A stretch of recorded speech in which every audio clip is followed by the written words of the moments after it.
Great to see everyone. I want to just do a quick introduction. My name is Alice Lee, and I'd like to introduce Molly Sherman. We are both assistant professors of communication design here at Texas State University, and we're graduate co-advisors of the MFA program. And I'd also like to give a warm shout out to Nikia Edmond, who helps us behind the scenes with many administrative tasks for the program. And a shout out to Michael Niblett, the director of the School of Art, and to all the faculty, staff, and students in our School of Art and Design for your continued support. Some logistics, we ask that you mute your audio to limit interruptions and distractions. You are welcome to, but not expected to turn your video on. We do ask, we're gonna have a Q&A portion after their presentation.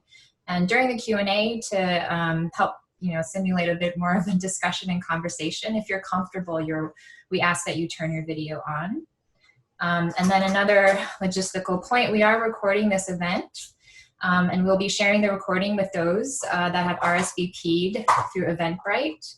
And then with the School of Art and Design here at Texas State. And I would like to introduce Manuel Miranda. He is the owner and lead designer of Manuel Miranda Practice and works on a wide range of design projects related to adaptive reuse, advocacy, community and workforce development, architecture, art, design, theater, and policy. His practice has designed graphic identities, campaigns, websites, publications, signage, and exhibitions for the Center for Urban Pedagogy, the Metropolitan Museum of Art in New York City Economic Development Corporation, Ping Chong and Company, Sheila C. Johnson Center, Design Center at Parsons School of Design, Spitzer School of Architecture at City College, New York, and the Yale School of Architecture. Manuel has been a critic in the graphic design MFA program at Yale School of Art since 2011.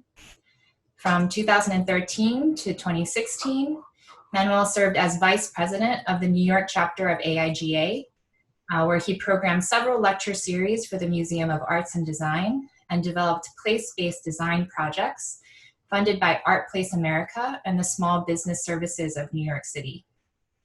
In 2015, he led a multidisciplinary team working in Paterson, New Jersey, that created the winning proposal for Van Allen Institute's National Parks Now, a competition to imagine new audience engagement strategies at urban parks for the National Park Service.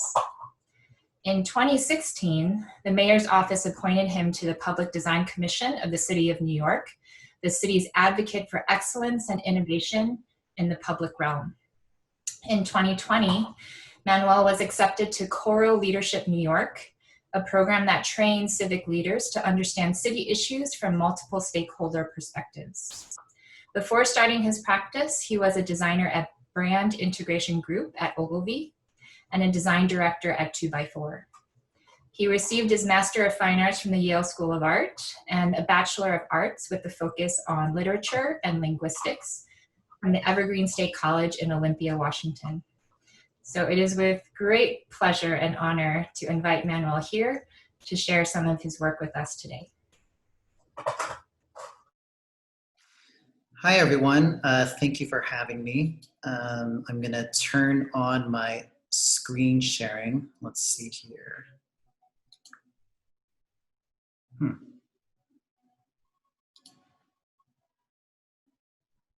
Okay.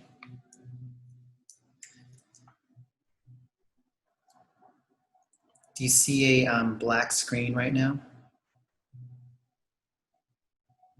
Yes, we do. Okay. So first off, I want to thank everyone. Thank you, Alice Lee, for inviting me to do this talk. We've known each other for about 20 years. We met here in New York. I also want to thank you for that introduction too. And thanks to the Texas State University Graphic Design Departments for having me. And thank all of you for coming. It's truly an honor to get to talk to you about my work. Let's see. Okay. Also, before I start, I want to thank the people who've worked with me on the projects I'll be showing you today. I'm not a large studio and I wouldn't be able to do everything myself. So if I say, I switch sometimes between I and we. Usually I is we, and it involves these people. I also want to thank the photographers whose project images you'll be seeing in this presentation. And I also want to thank some of the firms from other disciplines I've been able to collaborate with on some of the projects I'll be showing you. So I've titled this talk Identity in Place, and it's kind of a contradictory title given the current moment we're in of having sheltered in place for several months. And it's interesting to me to be giving this talk to you from New York City, which you might be able to hear in the background right now, because I've never been to Texas, though I really wish I could be there in person. Texas has existed in my mind since I was a child. When I think of Texas, I think of bigness, I think of barbecue and Tex-Mex. I think of the films of Richard Linklater like Slacker and Dazed and Confused and Waking Life. And I hope you don't take this, I hope this doesn't offend anyone. I think this is a positive thing. I'm aware of Austin as a place potentially similar to Seattle in the 1990s, which is where I grew up. And I met a few people in Seattle who came from Austin who said the two places had very similar vibes. Anyway, to start the presentation of my work, in my own design practice, I work with the notion of place by using design to make things visible, by creating identities for initiatives and organizations and events, legible by creating posters and books and websites and other objects to communicate about those initiatives and organizations and events, and navigable by helping people get through and understand the spaces that they are in. And those spaces don't necessarily have to be buildings, they can be systems, which I'll talk more about later. So I'm going to show a few projects that are about place and identity in different ways. And in each of these projects, I think you'll get a sense of the kind of work I'm interested in and the way I like to do it. And we can talk about it during the Q&A or talk about any other questions you have. And some of you I'll be seeing also as a guest critic, so I look forward to that as well. So the talk is about 45 minutes, so I hope you stay with me. So the first project I'd like to talk about is my work for the Sheila C. Johnson Design Center. And it's located in the Parsons School of Design in New York City on 13th Street and 5th Avenue in Manhattan. I've been working with this gallery for close to 10 years as one of my clients among several. And I also just moved to this neighborhood, so it's close to where I live now, though this gallery has been closed since the start of coronavirus. And the curator I've worked with at the gallery, Radhika Subramanian, has referred to the space as a place to think with, a place to think about contemporary art, illustration, and design, which is reflected in the curriculum at Parsons. But also it talks about how those different forms of art respond to the contemporary world through different exhibitions. It's also been a place for me to think about how design can interpret and shape content in space. I've been lucky to get to work with a lot of really different and interesting kinds of contents. So over several years, I've worked on many exhibitions with different kinds of content and design approaches, some of which I'll show here. And the first one I'll show is called Cartoon Polymaths. The exhibition was about cartoonists and the way cartoonists work in a signature style across multiple media. And so beyond titling for the exhibition, I treat each exhibition with a graphic identity that encapsulates or interprets the content in some way. So the typographic idea here is to celebrate the stroke of the cartoonist by showing variations in strokes in random ways on this typeface. And also to celebrate the range of artists in the exhibition. The idea here too is to have a typographic approach that gives an identity to the exhibition rather than a single fixed logo. So different iterations of this identity are used throughout the exhibition.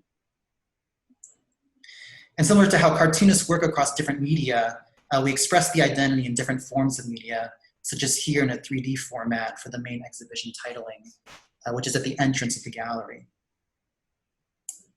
And inside the gallery, the titling was expressed in animation, mirroring how artists in the exhibition work in 3D, in print, and in video or animation. And additionally, the names of each artist featured is carved out of MDF, and I worked with an architect who designed these tables, which came from the idea of a three-dimensional comic book grid. And so for the windows display, we also made a neon sign. And for many of these exhibitions, we also work on a printed exhibitions piece or catalog. So the identity carries through that as well.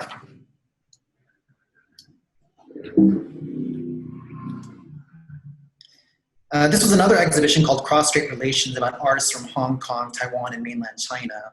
And the text here is written in a mixture of classical Chinese, which is vertical, modern Chinese, which is horizontal, and English, which is a language spoken in Hong Kong. And this is to reflect the diversity of the identities of different Chinese artists. So the exhibition had a lot of large-scale artworks, such as this installation by Michael Lin, which you can see in the windows. It's the purple pattern. And this piece by Ming Wang, in which he reenacts scenes from the American film Chinatown. And this, again, is the entrance to the gallery, and sometimes we put artworks on the exterior. Also worked on custom labels for the exhibition. And here you get a view of the interior of the gallery and the effect of the window installation as well. And this is a spread from the publication. This was an exhibition about instruction-based art and games. And so in this exhibition, there were 15 artists, and each of them are represented by a different color. And the text on the brick wall on the right is the first instruction, or the first line of instruction for each piece. And it's meant to give you a sense of what's in the exhibition, but it's also this kind of instruction-based poem that's meant to be something interesting to read. So the colors continue to the inside as a kind of wayfinding strategy to help you locate the artist, but also kind of give you this colorful experience of the gallery space as a way to kind of frame the works. And each table is covered by a corresponding color cloth. And here you can also see the background of the entrance and the different colors shown in the exhibition. And it's kind of just meant to reflect like 8-bit video games and the kind of like color feeling of that. So this was a Guitar Hero piece by Corey Archangel. And so his piece was coated pink, so we used a pink beanbag since he didn't really have a table. And this was a sandbox piece, and we just color-coded this brown since, based on the dirt. This was another exhibit called Prison Obscura, which was about prison photography curated by Peter Brook.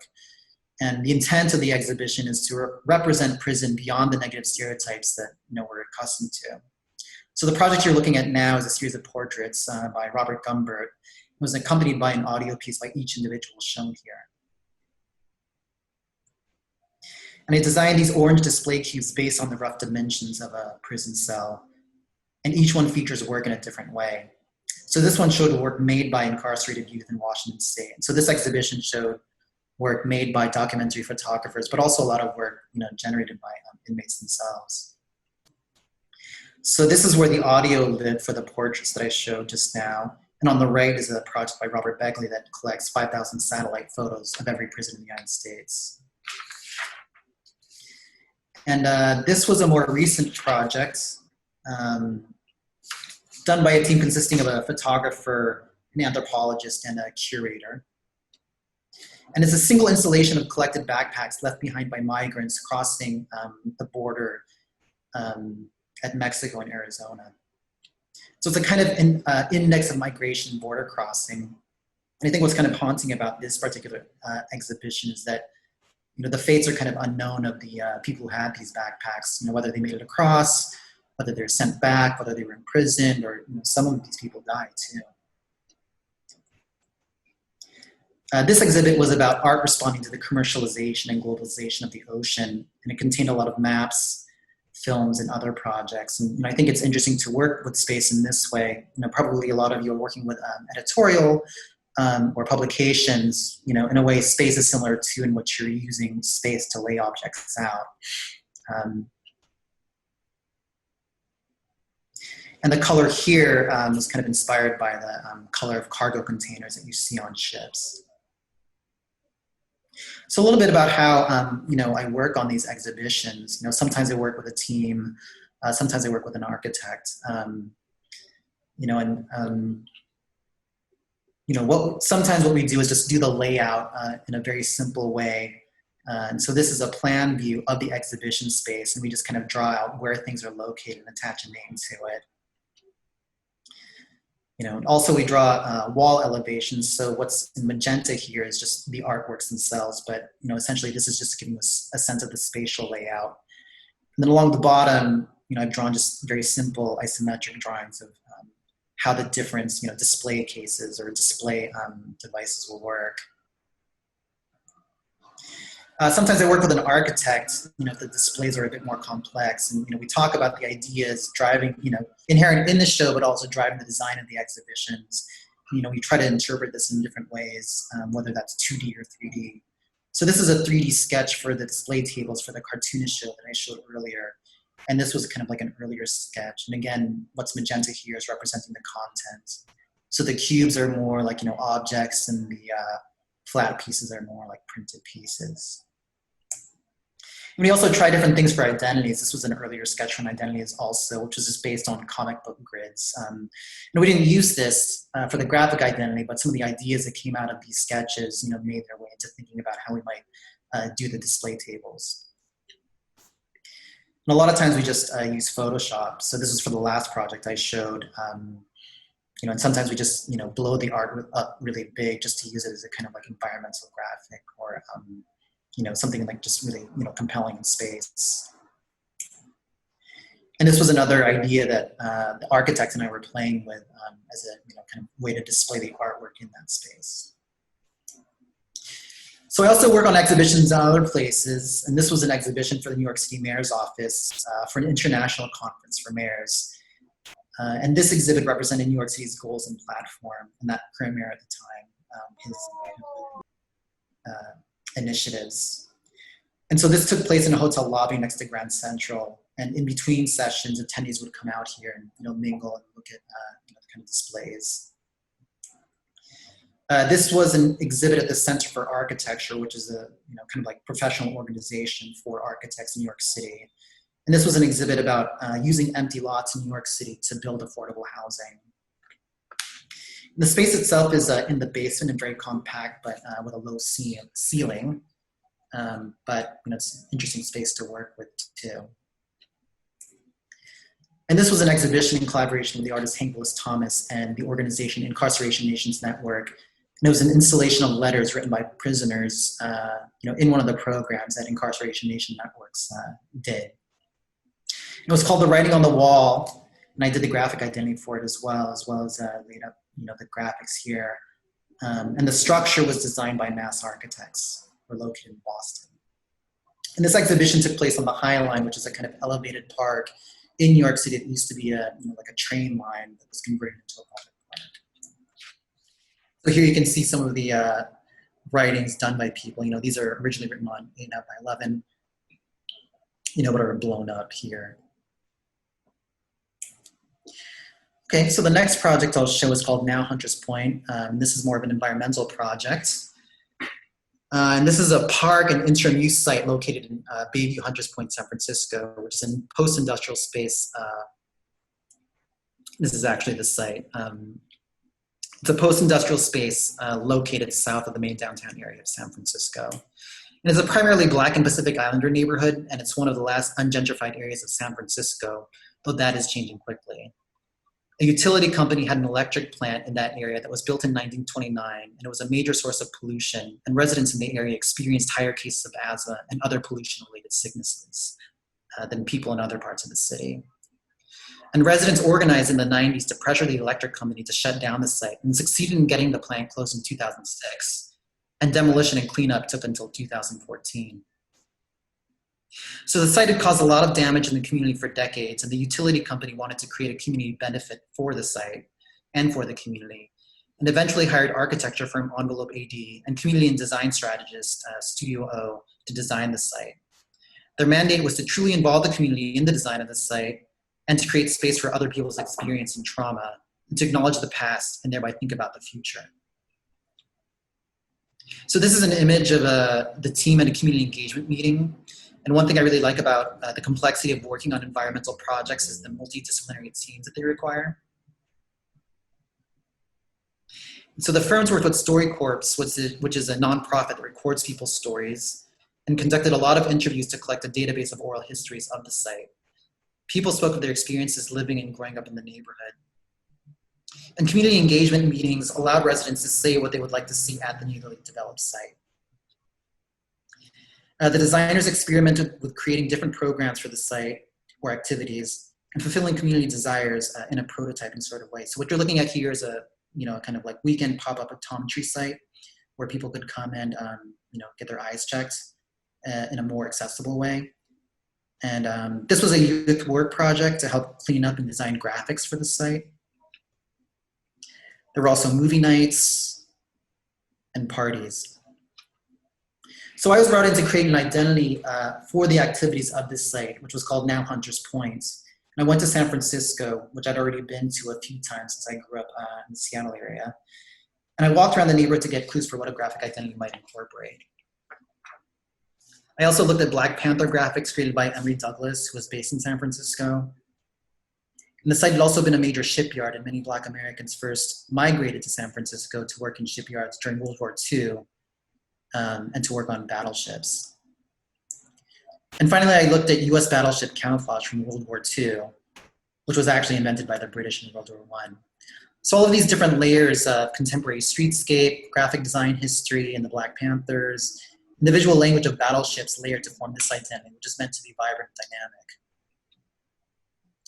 We also created patterns and combined them with photographs. And the first project was to create a website that housed information about the site and all its programs. We also created temporary signage for the site. And this was a hand-painted sign made by community members based on the design that we created. We also created designed fence graphics to brand the site and make it more visible and welcoming.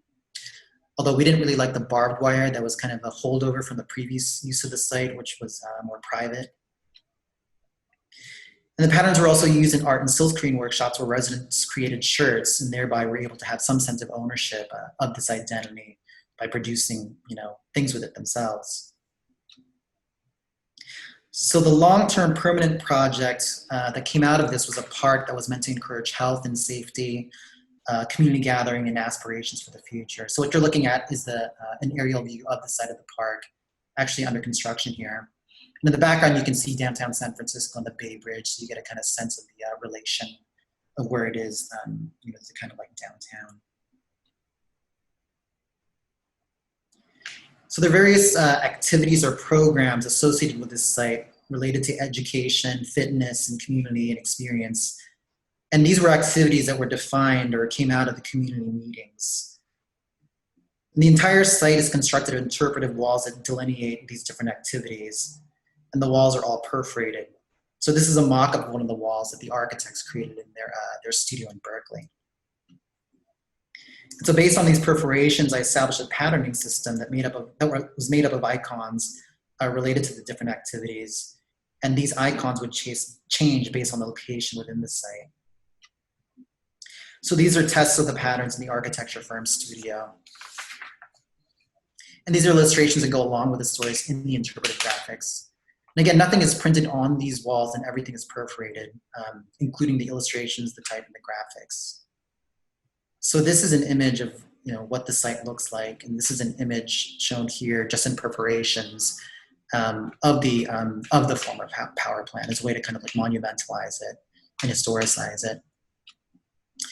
And this is a history of the plant as well and the energy it provided to a growing San Francisco in the 20th century. There's also a history of the closure of the plant and the remediation of the soil, the cleaning up of it, the detoxifying of the soil, and also the activism of the community. There's also an industrial history of the site, showing the different industries that brought not only Black Americans, but also Chinese and Latino immigrants to the site over the last century. And here you can see the patterning on the site. And finally, the graphics from Now Hunters Point were used as super graphics on the site. And this was a way to kind of like, create a sort of like playground area, but also as a kind of testament to the history of the site as a shipyard. And here it is from a ground view. And also, if you'll recall the StoryCorps interviews, excerpts were taken from those interviews and used as quotes throughout the site. So embedding permanently the voice and history of the community. And those texts were expressed in different ways through different materializations. So here it's kind of, this pixelated lettering. And also embedded in concrete. And I particularly like this quote. I don't think I mentioned this, but this area was kind of seen as, from people not from this area, kind of viewed with fear as a dangerous area. So it was good to have a quote kind of like from the inside, that had a more personal or positive view of the site, and to have it kind of like embedded permanently. So here you can kind of see a mixture of all the different kinds of signage and, park design and interpretive signage and graphics.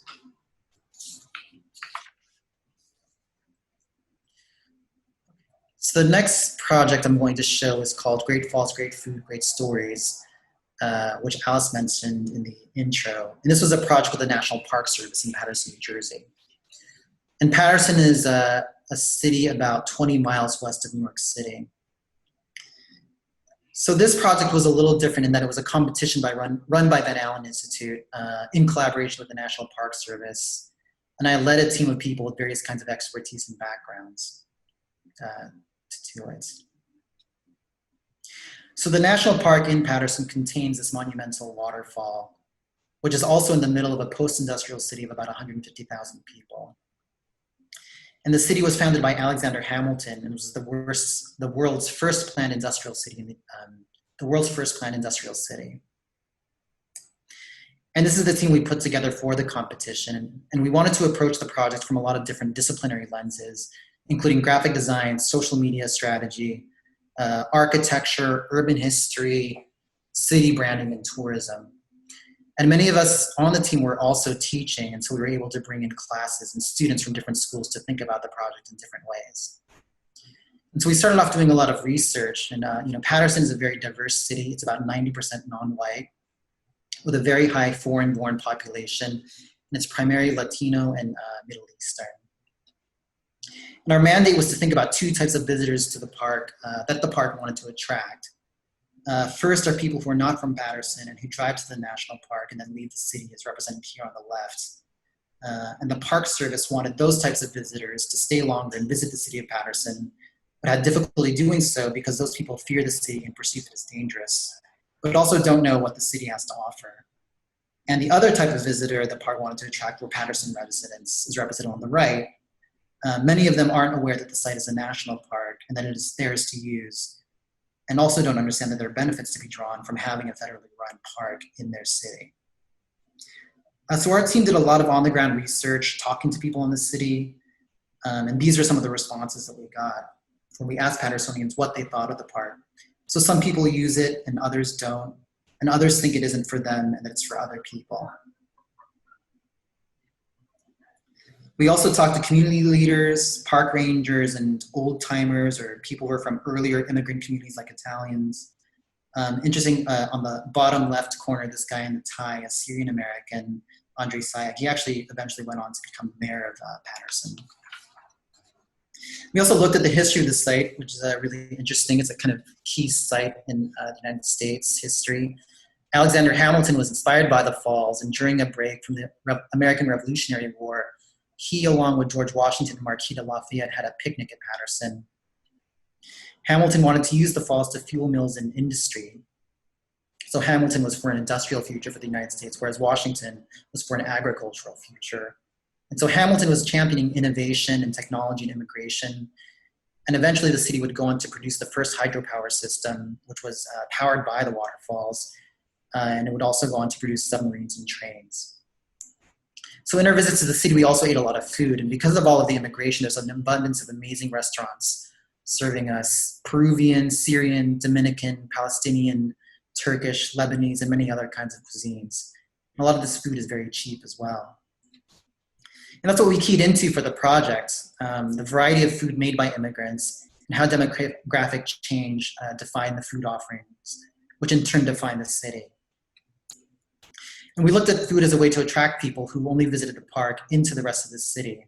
There were a lot of restaurants within walking distance to the park. And this was the strategy that we came up with, that the park is a part of the city and that the entire city is a park, and that both are connected to each other through the conduit of food. So we came up with a platform name Great Falls, Great Food, Great Stories, which refers to the waterfalls, the richness of food experience, and also the richness of history, as well as contemporary stories of immigration in Paterson. So we held a charrette and designed lots of different ideas for how we might play this out. And these were a lot of different kinds of ideas. And we settled on a simple concept of self-directed food tours that connect the park to the city. We created a wayfinding campaign that points people in the city to the falls, but also makes visitors to the city aware of the opportunities for food experience in Paterson. We worked with restaurant owners to get them to participate in the project and show the posters in their windows and feature a food item. We also created temporary banners, or story fronts as we call them, to talk about the history of Paterson and connect contemporary stories of immigration to Paterson's history of immigration innovation from the founding of the country.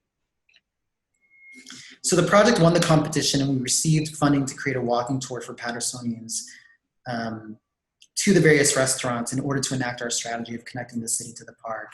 So rangers gave tours. Participating restaurants gave out samples of food and talked about their own history in the city. And during a meal, this restaurant owner told his own story of immigration from Peru, translated through his son, and in conversation with one of the park rangers. And looking back on this from the context of now, I think this image is really poignant because obviously today there's a lot of distrust between the general public and uniformed public servants, particularly the police. So it's interesting to see this connection between uniformed park rangers and the local community. So after the competition was over, we received additional funding to continue the project from the New Jersey Council for the Humanities. So we started off creating this pamphlet that was handed out at the visitor center and increased the number of participating restaurants, and also included more restaurants in the Middle Eastern part of town. We also helped to brand and coordinate a food event in the Great Falls Park for the centennial of the National Park Service, which literally brought the city into the park.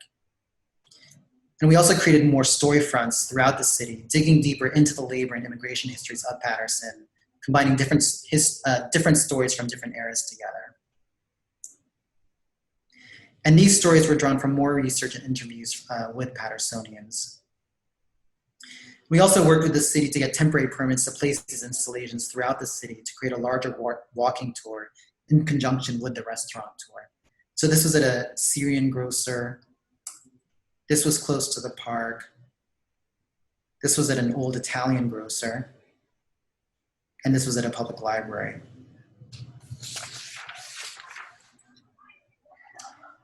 Okay, so the next project I'm going to show is located in Sunset Park District in Brooklyn, New York. And the project was for the New York City Economic Development Corporation. And I worked with architecture and urban planning from WXY on this project. So in the foreground, you can see Brooklyn Army Terminal, this kind of like large building in the foreground.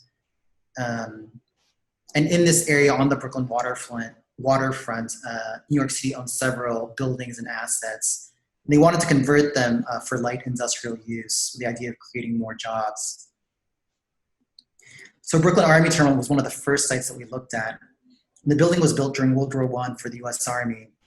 And this is a photo of the atrium during that time, or actually it's a little bit later. And the staggered buildings are designed to make loading and delivery and transport more efficient during wartime. The terminal is also located in Sunset Park, home to a large Chinese and Latino population. And the drive to convert and promote this building for light industrial use was part of a city initiative to create more good-paying jobs, as the mayor calls it, and to create more employment opportunities for Sunset Park residents, and ultimately all New Yorkers. So early in the project, we created a lot of quick sketches to think about what the site could be. The site is visible from Manhattan, but wasn't really known as a destination and wasn't considered a public space, and we wanted to make it visible. We created collages to depict and think through different activities that might attract people to the site. For example, a used or discarded materials fair. And also ways that the adjacent neighborhood can contribute to the program and cultural life of the site. Ultimately, our deliverables were related to identity and signage. So the overall district had 4 buildings or assets, which are represented here by the 4 icons for the building of each site. But then each site also has its own identity associated with each icon. We also worked on an initial campaign that welcomed people to the site and talked about the possibilities of what could be made there, and also featured the kind of objects that were made and also the people who are making them. And so the brochure also features people who work at Brooklyn Army Terminal and the things that they're making. A primary component of the graphic program was emphasizing the accessibility of the site and the connections to the site. And so since the site wasn't known, it was important to emphasize how to get there. There were a lot of different transportation options or ways to get there, as represented by the icons here. So circulation throughout the site was emphasized too. And the project was primarily a streetscape project. And it was meant to create a more visible public space and destination. And so signage and landscape and ground graphics played a big role in that. So in a way, you could think of this as almost like a UI layer to this building, just to make the circulation more apparent. These were the maps we designed that emphasized both the campus navigation as well as connection to the larger districts. And also how the district connects to, beyond the site and into Manhattan, but also to global supply chains via shipping and rail and air travel. These are images of the signage. So some of the signs name the campus, but they also name individual buildings. And circulation signs emphasize entry points for different types of mobility and transportation, like automobiles. And painted ground graphics were also used to give a kind of industrial and poppy quality to safety speed bumps. So the client has also been doing a lot of great programming at the site, including concerts. This is Talib Kweli. And also different food events. And it's really created a destination for the place, and also a space for local communities to create performances and events specific to their own cultural needs. Okay, so the last set of projects I'll show relates to space in a less obvious way, in that it's meant to help people navigate city systems that can be less obvious to find your way through. So a lot of this work is done with an organization called the Center for Urban Pedagogy, which is a nonprofit that focuses on working with advocates and designers to make educational tools that demystify complex policy issues and also increase more diverse community participation. So one set of tools I made with them was this project, which explains to parents how to navigate the Administration for Children's Services. And that's the agency in New York responsible for investigating reports of child abuse and neglect.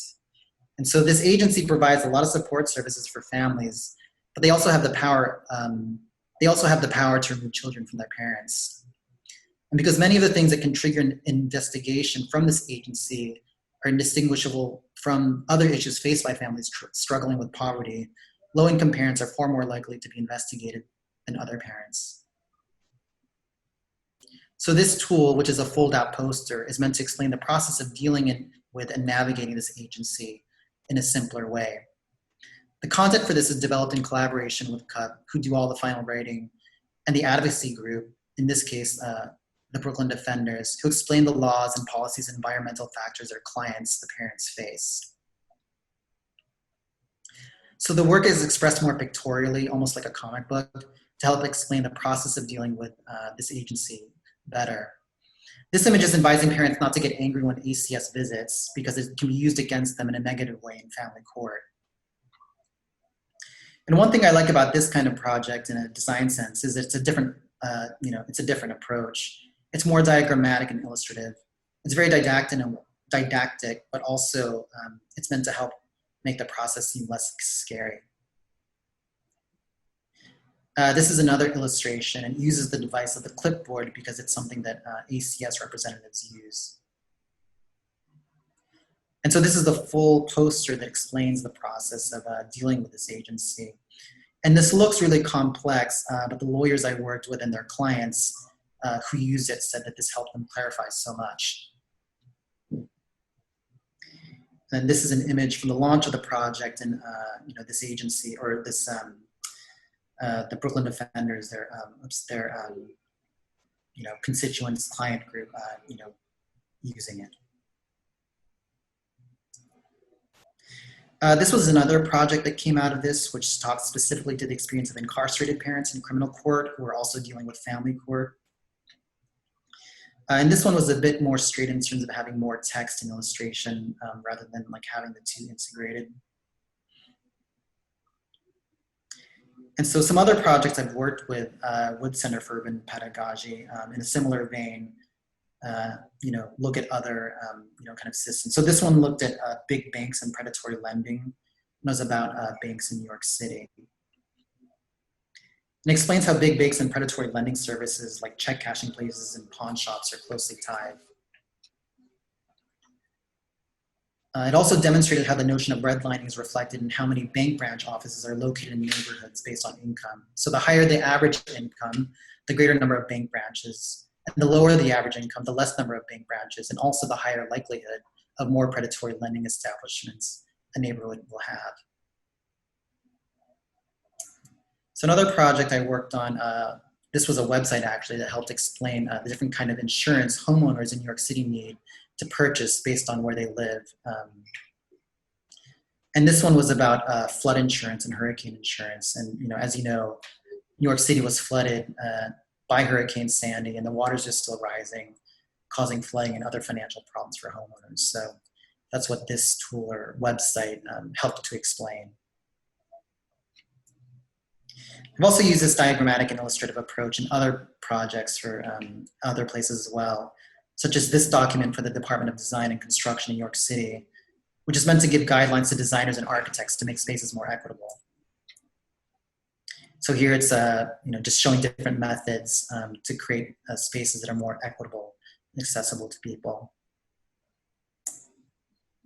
Or these icons for a conference held by the Urban Justice Center and Center for Urban Pedagogy about methods that grassroots organizations used to forward social justice. And this was the publication the icons were used in that featured several nonprofits in New York City.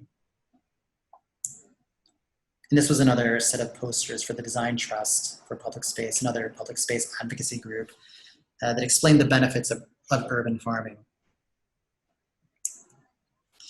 So I guess this is the last project I'll show, and I worked on competition branding for another project for the National Park Service.